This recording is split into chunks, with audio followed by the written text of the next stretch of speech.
Good morning students. पिछली class में हम लोगों ने कहानी की शुरुआत की थी नमक, जिसमें हम लोगों ने पढ़ा था कि सफ़िया अपने भाई से मिलने के लिए लाहौर जा रही थी, जहाँ से सिख बीबी ने इससे थोड़ी सी लाहौरी नमक मंगवाई थी। वह सफ़िया ने उनसे वादा किया था कि वह उनके लिए ज़रूर ले आएगी, इसलिए सफ़िया परेशान है कि वो किस तरह से नमक को भारत लेकर के जाए। अब हम लोग कहानी को आगे पढ़ते हैं। हम लोगों ने यहाँ तक पढ़ा था कि खुशबू और मकबरे की सीढ़ियों पर बैठे हुए दो इंसान सिर झुकाए चुपचाप उदास जैसे दो बेजान परछाई। तुम कल चली जाओगी? हाँ। कब तक आओगी? मालूम नहीं, शायद अगले साल, शायद कभी नहीं। अचानक उसकी आंख खुल गई। शायद उसने मकबरे की सीढ़ियों के नीचे लगी धूप से एक पत्ती तोड़ी थी, जिस पर ठंडी ओस जमनी शुरू हो गई थी। हुआ यह था कि नींद में करवट लेते हुए उसका हाथ कीनुओं से लबालब भरी टोकरी पर जा पड़ा था। रसीली ठंडे कीनू जिनको देते वक्त उसके दोस्त ने कहा था, यह हिंदुस्तान पाकिस्तान की एकता का मेवा है। सफ़िया फर्स्ट क्लास के वेटिंग रूम में बैठी थी। दिल्ली तक का किराया उसके भाई ने दिया था। वह हाथ में टिकट दबाए वेटिंग रूम के बाहर प्लेटफॉर्म पर टहल रही थी। अब सफ़िया के वापस जाने का समय आ गया था और वह फर्स्ट क्लास के वेटिंग रूम में बैठ कर के प्लेटफॉर्म पर इंतज़ार कर रही थी। वह अंदर बैठी चाय की प्याली हाथ में लिए कीनुओं की टोकरी पर निगाह जमाई यह सोच रही थी कि आसपास इधर उधर इतने लोग हैं, लेकिन सिर्फ वही जानती है कि टोकरी के तह में कीनुओं के नीचे नमक की पुड़िया है।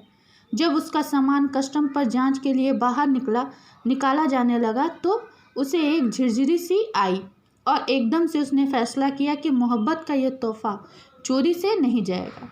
वो क्या कर रही थी? नमक की जो पुड़िया थी वह कीनुओं की टोकरी, फलों की टोकरी में नीचे की तरफ रख दिया था, क्योंकि फलों की जांच नहीं होती थी। लेकिन अचानक उसने यह फैसला किया कि यह तो मैं किसी को तोहफे के रूप में दे रही हूँ, मोहब्बत के तोहफे के रूप में दे रही हूँ, तो यह मैं चुरा करके नहीं ले जाऊँगी। नमक कस्टम वालों को दिखाएगी वह। उसने जल्दी से पुड़िया निकाली और हैंडबैग में रख ली, जिसमें उसके पैसे का पर्स और पासपोर्ट आदि थे। जब सामान कस्टम से होकर रेल की तरफ चला तो वह एक कस्टम ऑफिसर की तरफ बढ़ी। ज़्यादातर मेजें खाली हो चुकी थी, एक दो पर इक्का दुक्का सामान रखा था। वहीं एक साहब खड़े थे, लंबा कद, दुबला पतला जिस्म, खिचड़ी बाल, आंखों पर ऐनक। वे कस्टम ऑफिसर की वर्दी पहने तो थे, मगर उन पर वह कुछ जच नहीं रही थी। सफ़िया कुछ हिचकिचाई और बोली, मैं आपसे कुछ पूछना चाहती हूँ। उन्होंने नज़र भर कर उसे गौर से देखा और बोले, फरमाइए। उनके लहजे ने सफ़िया की हिम्मत बढ़ा दी। आप कहाँ के रहने वाले हैं? उन्होंने कुछ हैरान होकर फिर उसे गौर से देखा। मेरा वतन दिल्ली है। आप भी तो हमारी ही तरफ की मालूम होती हैं, अपने अजीज़ों से मिलने आई होंगी। जी हाँ, मैं लखनऊ की हूँ, अपने भाइयों से मिलने आई थी। वे लोग इधर आ गए। आपको भी शायद इधर आए? जी, जब पाकिस्तान बना था तभी आए थे, मगर हमारा वतन तो दिल्ली है। सफ़िया ने हैंडबैग मेज पर रख दिया और नमक की पुड़िया निकालकर उनके सामने रख दी। फिर आहिस्ता आहिस्ता रुक कर उनको सब कुछ बता दिया। उन्होंने पुड़िया को धीरे से अपनी तरफ सरकाना शुरू किया। जब सफ़िया की बात खत्म हो गई तो उन्होंने पुड़िया को दोनों हाथ में उठाया, अच्छी तरह लपेटा और खुद सफ़िया के बैग में रख दिया। बैग सफ़िया को देते हुए बोले, मोहब्बत तो कस्टम से इस तरह गुजर जाती है कि कानून हैरान रह जाता है। मतलब कानून भी कुछ नहीं कर पाता है, मोहब्बत इस तरह से हमारे सामने से गुजर के चली जाती है। जब वो चलने लगी तो वे भी खड़े हो गए और कहने लगे, जामा मस्जिद की सीढ़ियों को मेरा सलाम कहिएगा और उन खातून को यह नमक देते वक्त मेरी तरफ से कहिएगा कि लाहौर अभी तक उनका वतन है और दिल्ली मेरा। तो बाकी सब रफ्ता रफ्ता ठीक हो जाएगा। रफ्ता रफ्ता मतलब आहिस्ते आहिस्ते सब कुछ ठीक हो जाएगा। सफ़िया कस्टम के जंगल से निकलकर दूसरे प्लेटफॉर्म पर आ गई और वे वहीं खड़े रहे। प्लेटफॉर्म पर उसके बहुत से दोस्त, भाई, रिश्तेदार थे। हसरत भरी नज़रें, बहते हुए आंसुओं, ठंडी सांसें और भींचे हुए होंठ को बीच में से काटती हुई रेल सरहद की तरफ बढ़ी। अटारी में पाकिस्तान पुलिस उतरी, हिंदुस्तानी पुलिस सवार हुई।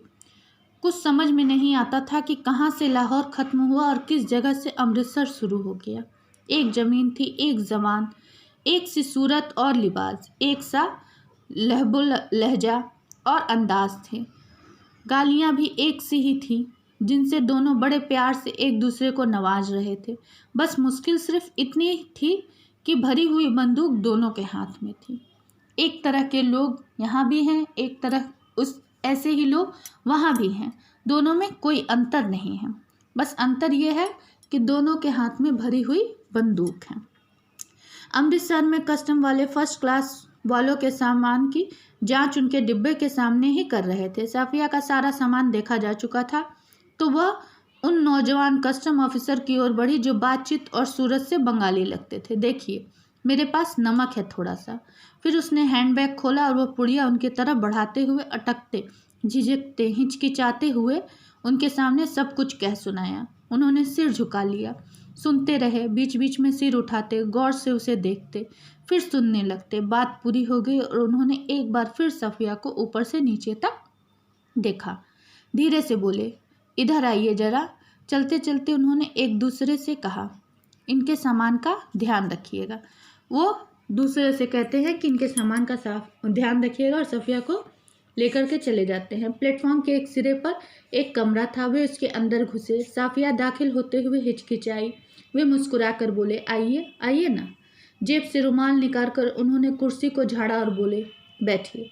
साफिया ने पुड़िया और बैग को मेज पर रख दिया। बाहर की तरफ झांककर उन्होंने एक पुलिस वाले को इशारा किया।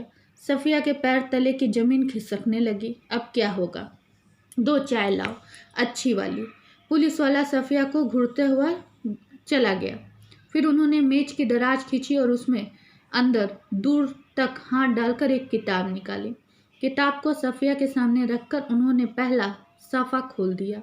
बाईं ओर नजरुल इस्लाम की तस्वीर थी और टाइटल वाले सफ़े पर अंग्रेजी के धुंधले शब्द थे, शमसुल इस्लाम की तरफ से सुनील दास गुप्त को प्यार के साथ, ढाका 1946।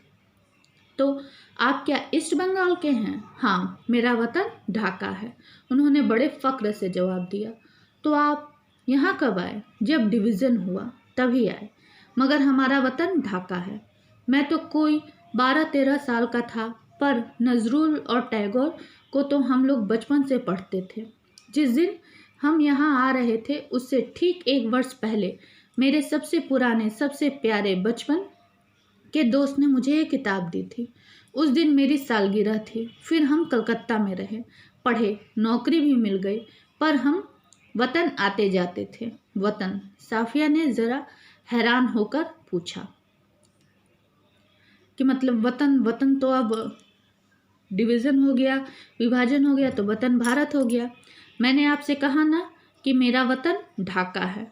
जब सफिया हैरान होकर देखती है वतन कह के, तो वो इस बात को साफ करता है कि मैंने आपसे पहले ही कहा कि मेरा वतन ढाका है। उन्होंने जरा बुरा मानकर कहा, हाँ हाँ ठीक है। साफिया जल्दी से बोली, तो पहले तो बस इधर ही कस्टम था, अब उधर भी कुछ गोलमाल हो गया है। उन्होंने चाय की प्याली साफिया की तरफ खिसकाई और खुद एक बड़ा सा घूंट भरकर चले।